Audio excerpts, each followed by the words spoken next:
Be Wealthy and Smart, episode 619. I'm gonna live the rich life, full and best life. So if y'all know what I mean, put your hands up and declare with me. Yeah, I'm full of it.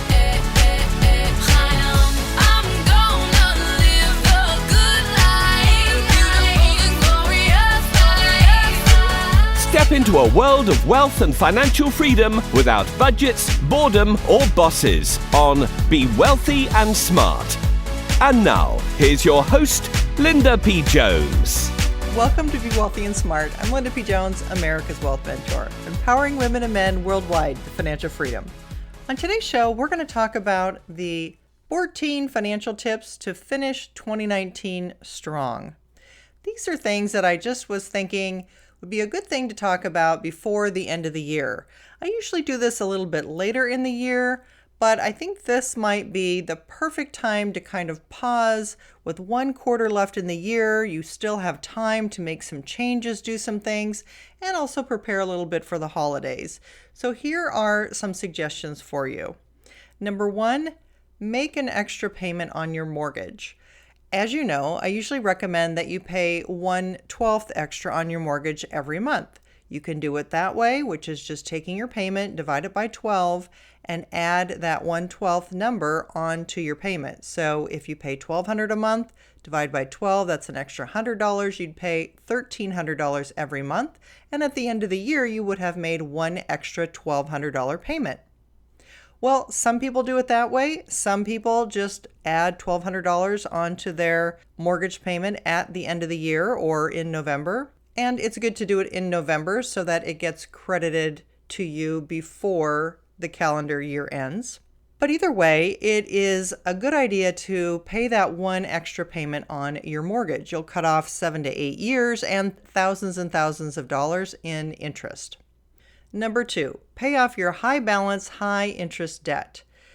Of course, whatever the highest interest rate is on your credit cards, if you have multiple balances on credit cards, you're going to want to attack the highest interest rate first. This is going to save you the most money because if you're paying off a 27.9% versus a 10% on another card, it's like saving 27.9%, or it's like earning 27.9%. So if you pay off the highest interest rate, you're going to be effectively saving that or earning that. Also, you want to look at what are the highest balances that you have, because if you have 90% of your credit used up on one card and only 5% of your credit used up on another card, if you start paying down the card that is almost maxed out, it will start improving your credit score immediately. And that will help you qualify for a house sooner or qualify for a major purchase that you want to make sooner, so that as your debt is getting paid down and you're able to qualify for a home mortgage, your credit will be improving. If you don't do that and you pay your low balances first, and that high percentage utilization will still mess up your credit score. So why not get the double bang for the buck, pay off your high interest debt and your high utilized debt first? Number three, this is a great time to automate your savings. If you don't have an emergency fund, this would be a great time to just automate having money come out of one account and go into a savings account. And if you haven't already set up that emergency fund, that would be a great thing to do. Number four, I recommend that you get more cash on hand. The threat of ATMs breaking down or electronics having problems grows greater all the time. So I recommend that people keep more cash on hand than they have in the past. If you can't get to the ATM machine, you should have enough cash to be able to fill your gas tank, buy some groceries for several days, and get through maybe a couple lunches out or whatever you might need cash for in case you can't access a credit card or an ATM. Number five, this is a great time to think about refinancing your mortgage. If you have an adjustable rate mortgage, You need to lock in a fixed rate right now while rates are low and while you can. So refinance your mortgage if you have an adjustable rate mortgage, and refinance if you have a higher interest rate, and see if you can cut your interest rate. It might even be possible to do that without paying any points, and there are some special deals out there. Check with your mortgage broker on that. Number 6, silver is still a tremendous buy. In spite of the price going up, it still is tremendously undervalued for being such a rare metal. And at $19 an ounce, I recommend that you stock up on silver coins, find a reputable dealer in your neighborhood, and go and buy some American Eagles, or if you're outside of the US, you could buy your country's coins. They're going to cost you a couple extra dollars than the spot price of silver. So for the low $20, you can buy a silver coin and sock it away for that day when maybe silver reaches triple digits, perhaps. Number 7, increase your 401k contribution. If you aren't maxing out your 401k, this is the time to do it. If you're not putting enough away to get 100% of your money matched by your employer, you definitely want to be doing that at a minimum. So review your 401k contribution, make sure you're putting enough in, and if you can, max it out. Number 8, start saving for holiday gifts. Holiday purchases can all of a sudden sneak up on us at the end of the year, and they can cause people to get into a lot of debt. This is the time to start buying those gifts on sale if you haven't been doing that already, and also start putting aside some extra money for future gifts that you're going to be buying. Number 9, think about your large spending priorities, big ticket items that might be necessary coming up. Do you need to replace a car? Do you need to replace a roof? Are you going to be doing a major remodel on your house? Are you taking a vacation this year? These are things that you want to start thinking about, the big ticket items, and start putting money away in advance. And number 10 goes right along with that. You want to start setting your spending priorities. As you know, I'm not a fan of budgets. I don't think a lot of people stick to them, and I don't think that they're something that people enjoy. But I think if you set spending priorities, really think about where do you want your money to go between now and the end of the year.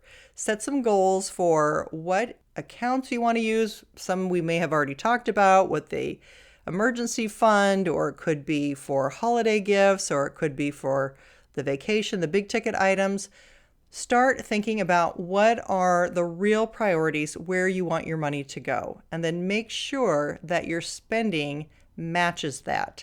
Try to get rid of some frivolous spending, start doing without certain things that might be draining your pocketbook, and really focus on where you want your money to go very consciously. Number 11, review your asset allocation.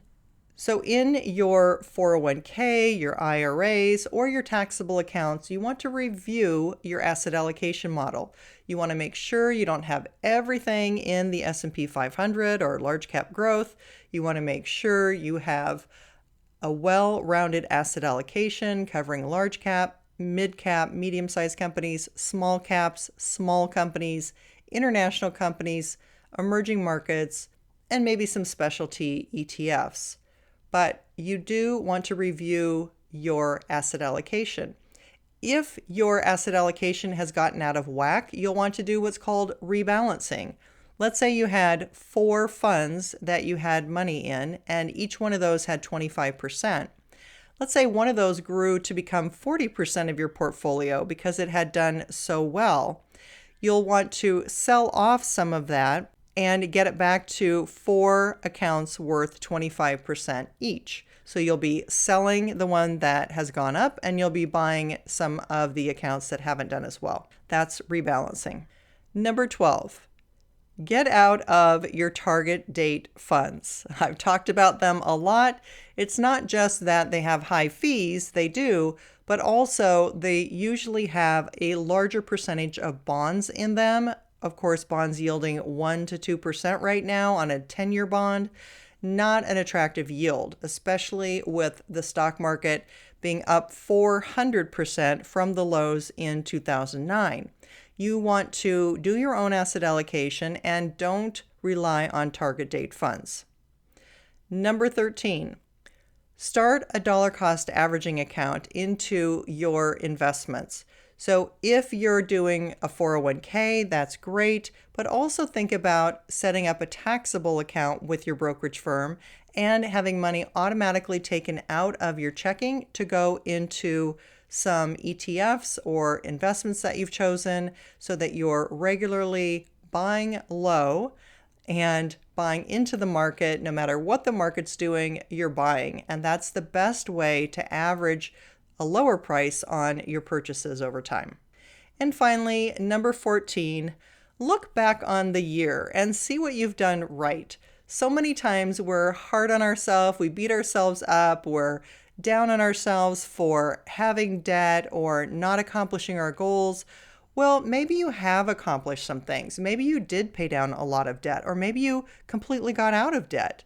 Maybe you accomplished some other financial goals this year. Maybe you started a business. Maybe you retired. Maybe you started a 401k.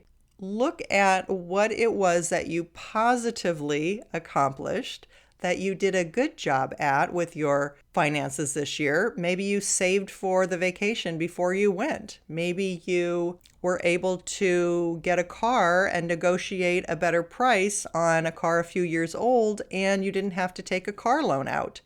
Whatever that might be, that you did a good job financially, give yourself a pat on the back and do a little mini celebration, whether that's a little cupcake or whether that's a glass of champagne or what that might be. Just do a little mini celebration and say, good job, pat yourself on the back, and give yourself some kudos for making progress in the right direction. Focusing more on what you're doing right is going to help you a lot more than getting down on yourself and focusing on what you're doing wrong. Wherever you put your attention, that's what you're going to get more of. So make sure to stay positive and think about all the good things that you've done right. And then go back and review this list and make sure you've got some goals and objectives for how to finish this year strong so you can continue to make great progress and build on what you've already done well. That's going to get you moving in that direction of financial freedom, and I know that's where you want to go. If you haven't yet subscribed to Be Wealthy and Smart, hit the subscribe button and you'll be notified as soon as new podcasts are available.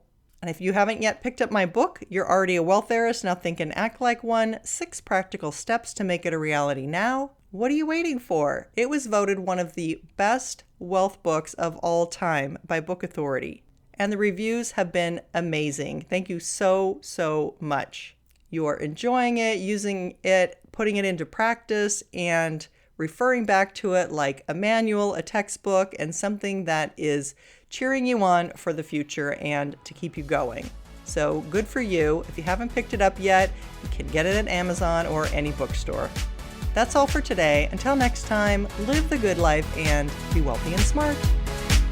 Thank you for listening to Be Wealthy and Smart with Linda P. Jones. Share the wealth and tell your family and friends about the show. Check out our website, blog, and social media for more riches at www.bewealthyandsmart.com.